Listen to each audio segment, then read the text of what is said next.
आज मैं आप लोगों को लाई हूँ बहुत ही हेल्दी लड्डू बिना चीनी या गुड़ के यानी शुगर फ्री ये लड्डू बनाएंगे। ये बच्चे और बूढ़े सबको बहुत ज़्यादा पसंद आएगा और इतने ज़्यादा हेल्दी होते हैं ना कि कमर दर्द, घुटनों का दर्द या कमजोरी, थकान जो होती है ना वो आपसे कोसों दूर रहेगी। एक लड्डू अगर आप रोज़ खा लेंगे तो सर्दियों में आपको गर्माहट भी देगी क्योंकि इसमें होता है बहुत सारे कैल्शियम, आयरन, पोटेशियम जो शरीर के लिए बहुत ज़्यादा हेल्दी होता है। तो यहाँ पे जो मैं ड्राई फ्रूट्स ले रही हूँ ना सब मेजरमेंट करके ले रही हूँ ताकि आपको ना बनाने में किस तरीके की कोई प्रॉब्लम ना आए। तो यहाँ पे मैंने एक नारियल ले लिया है, इसके साथ ही 150 ग्राम के लगभग मैंने यहाँ पे बादाम लिया है। यहाँ पे काजू भी हम सेम क्वांटिटी में ले लेंगे और यहाँ पे मैंने पंपकिन सीड लिया है। पंपकिन सीड बहुत ज़्यादा हेल्दी होता है। तो यहाँ पे ना मैंने थोड़ा सा सनफ्लावर सीड भी लिया है। पंपकिन सीड और सनफ्लावर सीड की जो क्वांटिटी है मैंने सेम रखी, 80-80 ग्राम के लगभग। इसके साथ ही मैं इसमें ऐड करूँगी वॉलनट जो कि बहुत ज़्यादा हेल्दी होता है। तो इसको भी हम मेजरमेंट करके लगेंगे। यहाँ पे मैंने लिया है मस्क मेलन सीड, 30 से 32 ग्राम ही मैंने लिया है और इसमें मैं डालूंगी गोंद। ठंडियों में ना गोंद के लड्डू बहुत ज़्यादा हेल्दी होते हैं। तो 80 ग्राम के लगभग मैंने यहाँ पे गोंद का यूज कर रही हूँ। मार्केट में आपको ना बहुत ही आसानी से किसी भी ग्रोसरी शॉप में मिल जाएगा। इसके साथ ही मैंने तेल लिया है। आप जानते होंगे कि इसमें बहुत सारा कैल्शियम, मैग्नीशियम होता है जो कि सर्दियों के लिए बहुत ज़्यादा हेल्दी होता है। तो यहाँ पे सब चीज़ों को मैंने एक जगह इकट्ठा कर लिया है। अब आपको क्या करना है ना कि नारियल को इस तरीके से ग्रेट कर लेना है और यहाँ पे ना आधा कटोरी लगभग मैंने किशमिश भी ले लिया है। तो ड्राई फ्रूट्स की जो क्वांटिटी है आप अपने चॉइस के हिसाब से ले सकते हैं। चाहे तो आप नारियल को बारीक कट करके मिक्सी में घुमा सकते हैं, उसको भी आप यहाँ पे यूज कर सकते हैं। तो सब चीज़ें मैंने रेडी कर ली है। तो अब आपको क्या करना है ना कि इस तरीके से घी ले लेना है। तो 2 से 3 चम्मच मैं यहाँ पे घी डाल रही हूँ। घी आप अच्छी क्वांटिटी में डालिएगा। घी भी सर्दियों में बहुत ज़्यादा अच्छा होता है स्किन के लिए। तो यहाँ पे ना घी के गर्म होने के बाद आपको गोंद को डालना है और लो मीडियम फ्लेम पे आपको अच्छी तरह से रोस्ट कर लेना है। इसे आप हाई पे मत करिएगा, नहीं तो क्या होता है ऊपर से तो जल्दी ये फूल जाते हैं पर अंदर से कच्चे रह जाते हैं तो अच्छे से क्रश नहीं होते हैं। इसलिए आपको लो मीडियम फ्लेम पे ही इसे फुला लेना है। तो यहाँ पे जो गोंद के लड्डू होते हैं ना बहुत ज़्यादा हेल्दी होते हैं। तो यहाँ पे 2 बैचेस में मैंने इसे फ्राई किया है क्योंकि मैंने यहाँ पे घी की जो क्वांटिटी है वो कम ली है। अगर आपने ज़्यादा लिया है तो आप इसे एक बार में भी फ्राई करके तैयार कर सकते हैं। अब आपको क्या करना है ना कि जो काजू और बादाम है इसको आप इस तरीके से कट कर लीजिए। चाहे तो आप काजू और बादाम को डायरेक्ट रोस्ट कर सकते हैं, उसके बाद आप कट कर सकते हैं। रोस्ट करने के बाद कट करना आसान सा होता है, लेकिन मैं इसे पहले कट कर लूँगी फिर इसको मैं रोस्ट करूँगी। इससे क्या होता है ना कि जो बादाम, काजू और वॉलनट है ना बहुत अच्छे से रोस्ट हो जाते हैं तो लड्डू में जो क्रंच आता है ना वो बहुत ही अच्छा आ जाता है। तो यहाँ पे सब चीज़ों को हम रोस्ट करेंगे। तो सबसे पहले मैं यहाँ घी में मैंने डाल दिया है बादाम को। बादाम को हल्का सा हम 1 मिनट के लिए रोस्ट कर लेंगे। बादाम को रोस्ट करने में थोड़ा टाइम लगता है इसलिए मैंने यहाँ पे बादाम को पहले रोस्ट किया है। और इस तरीके से रोस्ट करके बनाते हैं ना तो लड्डू में इसका क्रंच यकीन मानिए बहुत ज़बरदस्त आता है।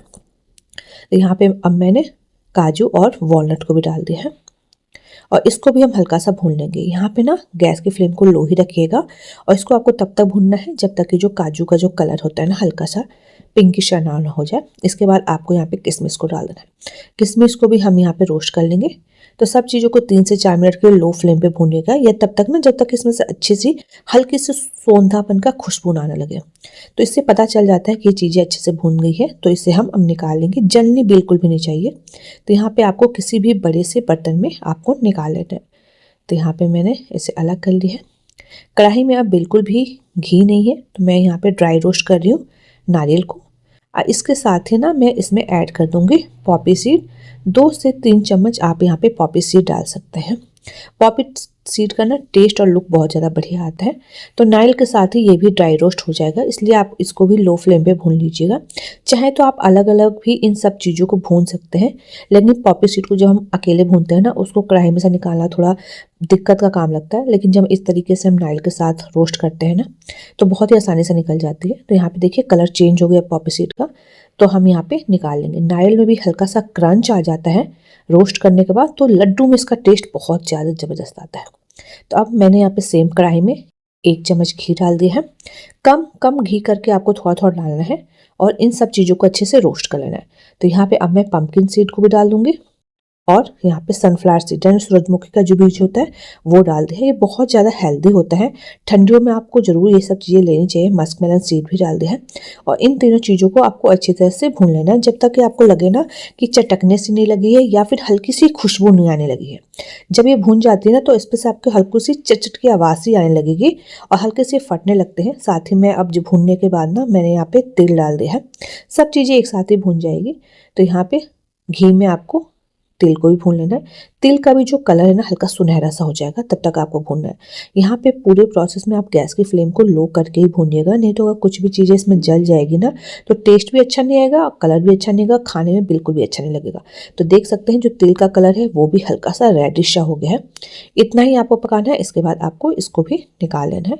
अगर आपको दिक्कत होती है एक ही साथ आपको पता नहीं चलता है कि कितने कितने देर पे आपको इन सब चीज़ों को रोस्ट करना है, तो आप इन सब चीज़ों को आप अलग अलग भी रोस्ट कर सकते हैं।